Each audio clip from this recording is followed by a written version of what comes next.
Alright, what's going on everyone? Today we are going to be doing a budget upgrade for the Legions of Phyrexia starter deck, which is under your starter deck tab right here. So you can't edit these decks under your starter tab, but you can select it and choose clone down here, and this will create a copy under your My Decks, which is here with the number 2, and now you can edit this version of the deck. The first thing we're going to do is we're going to click right here, and we're going to change this to standard because I don't want to explain this in every video. I'm doing 10 of these, but Alchemy's more expensive and just harder to play in, and the decks are more powerful, and it's just going to be easier for us to win in standard. So that does make one card illegal. That's fine. So our upgrade is going to be 0 rare. We are not going to spend any rares to upgrade this, and we can still do a lot to make this better. But first, what the heck does this deck do? Well, it's a Orzhov incubation deck. So there's Incubate, as you see here. So this, for example, will incubate 2, so it'll make one of these incubator tokens with 2+1/+1 counters on it, and then when we flip it,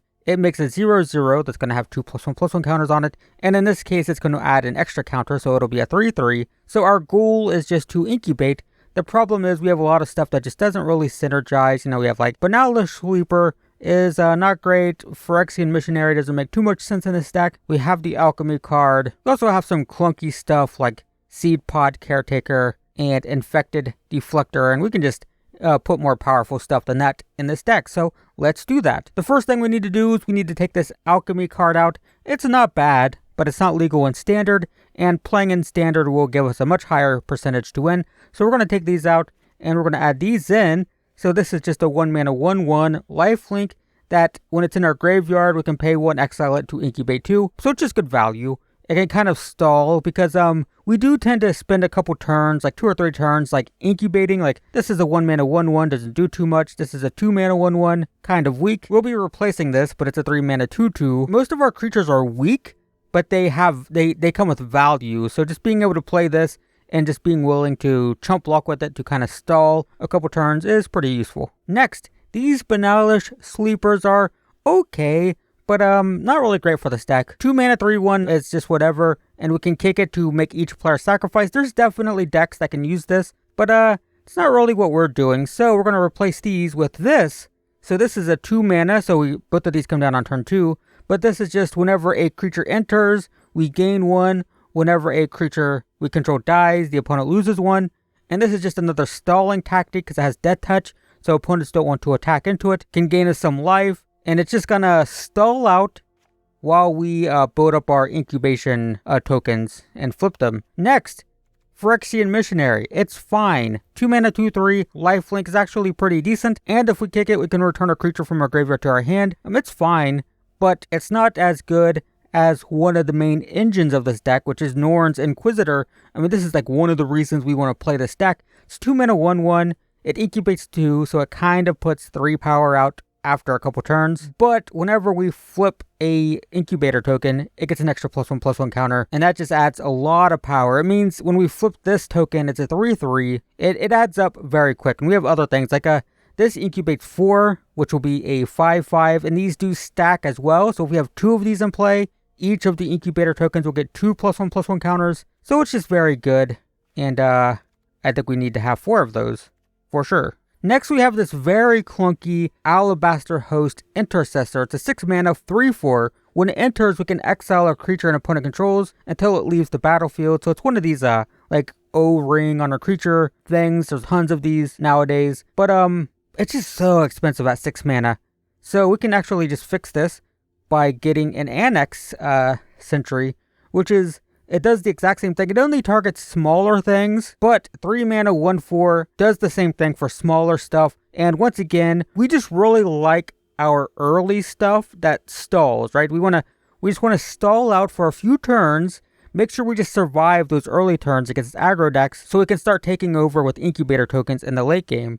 And that's exactly what this does. It's a 1/4, so it's a good blocker against red aggro. It's a good tempo card. Like even if they can kill it, the fact that we steal a creature, it'll lose the ability to attack, right? Like if we take a creature, even if they kill this to get it back, it won't have haste usually. So all of that is just stalling until we can get our incubation tokens going. Next, we have Seedpod Caretaker. This is okay. It's a 3-mana 2/2 that can transform one of our incubator tokens, but it can be clunky because it doesn't make an incubator token itself. So if we don't have one already, it's pretty bad. It's just like a 3-mana 3/3. And we have a very powerful card we can play for free because one of the other decks, the Rakdos Sacrifice deck, has a Vran.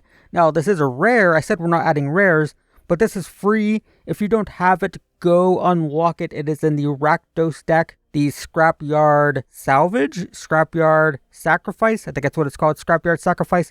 The Rakdos Sacrifice deck has one of these. So you can unlock it for free. So we'll take out one of these for Vran. Vran is very powerful. I mean, it's a rare. It's a free rare we could add. It is a 2-mana 2/2. Whenever one or more creatures die, each opponent loses 2 and we gain 2, which works with, the value of this deck, right? When we're playing this, we're getting 2 creatures out of it. We're playing this, we're getting 2 creatures out of it. We get the first one, then we get the incubator. This can incubate X times. Bloated Processor is a 3-mana 3/2 that then dies and incubates for potentially 3 or more. So all of these multiple creatures works really well with Vran, draining 2 every single time one of them dies, once per turn. And that continues the theme of just like grinding the game out, going slow, but with like this inevitability. Next, I think we can take out this other Seedpod Caretaker for a 3rd copy of Phyrexian Awakening. I mean, this is just very powerful. It's a 3-mana Incubate 4, so it's kind of a 3-mana 4/4. It's kind of technically a 5-mana 4/4 because we have to pay 3 and then we have to pay 2. But it also gives Phyrexians Vigilance, which is pretty good. We can potentially transform it for free if we have this. And if we have any number of these, then it's a 5/5 for 5 or a 6/6 for 5. So it's pretty good. Pretty happy with this. Next, we have these Inflected Deflectors. They're not great. 5-mana 4/3, so not a great body. And then when it dies, it incubates 3. That's pretty good, but not as good as Sculpted Perfection, which is 4 mana, incubates 2, but it also gives all of our Phyrexians +1/+1. So that means this adds counters when they flip, and this pumps them when they flip, right? Because these are Phyrexians, of course.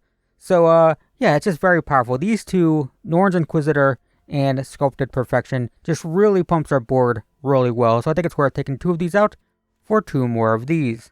Next, I think we can cut some of these. So Deadly Derision, it's a little bit expensive. 4 mana to destroy a creature or planeswalker is, it's a lot. It does make a treasure token, and that's cool, but we're not like a high curve deck, right? We top out a 5, so the treasure isn't like mind-blowing.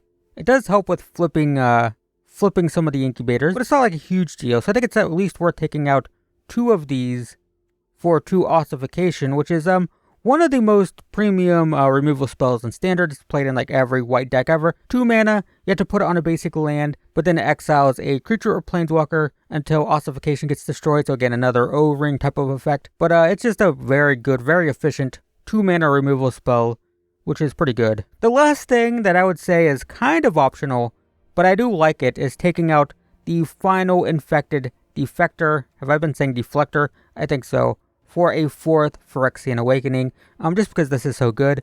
It makes our curve a little bit better. You can also, I'm not sure if it's 100% worth it, so I'm not going to count it as an official upgrade, but this Secluded Courtyard, you can play it, name Phyrexian, and it taps for any color, but it taps for colorless for non-creatures. Has to be the creature type, and we do have a lot of non-creatures, right? We have Ossification, we have Phyrexian Awakening, we have Sculpted Perfection, and Secluded Courtyard only taps for colorless for those, so I don't know if it's necessary. But yeah, that's it. It's much improved, I think. It's just much more efficient. I would say the biggest problems now, there's still some stuff I'd like to add, like Bloated Processor and Progenitor XR. These 2 cards are amazing for this deck, and Ellis Nord would be the rares. These are the rares that I'd want in the deck. So, Ellis Nord, the goal is to flip it. If you can get the Saga, she incubates 2 5 times, then transforms all of them, and then the following turn, creatures we control get +1/+1 and gain double strike. So it puts out 10 power, then gives +1/+1, so it goes to 15 power, and then doubles it with double strike to 30. So it's just game ending if we can flip it. Bloated Processor, of course, extremely efficient. 3 mana 3/2, We can sacrifice other Phyrexians. We don't typically want to do that unless the opponent hits one of our key pieces with a removal spell. Then just in response, we sacrifice it, get a counter, and then it incubates for more when it dies. That's also okay to like sacrifice these sometimes. And this is just great because we can play it turn 1 and it flips our incubator tokens for free. And if we draw it in the late game, we can pump a bunch of mana into it and just put a bunch of incubator tokens into play. So all of these are great. The weak cards that I would be considering taking out for this is probably this card. It's just very clunky. It's a 5 mana 3/3 and it incubates 2 whenever we play a Phyrexian. The problem is it's at the top of our curve, and a lot of times by the time we play it, we don't have a lot of Phyrexians left. Grafted Butcher is amazing. I don't know if it's 100% necessary in this deck. I have played an Orzhov Phyrexian deck with this and it was amazing. Very good. Just not like absolutely 100% necessary for this specific build. And we could probably cut out these 2 removal spells as well. Just because we do have 4 ossifications here. We have Death Touch here, which kind of is like sort of removal. So these are like the weaker cards that I'd want to replace with some of these rares if possible. You could also improve the mana base with rare dual lands, of course. But yeah, that's the deck. Hopefully that's useful. I think it'll get you a lot more wins, and you'll have to let me know how it works out for you. But in the meantime, thanks for watching, and I will see you in the next one.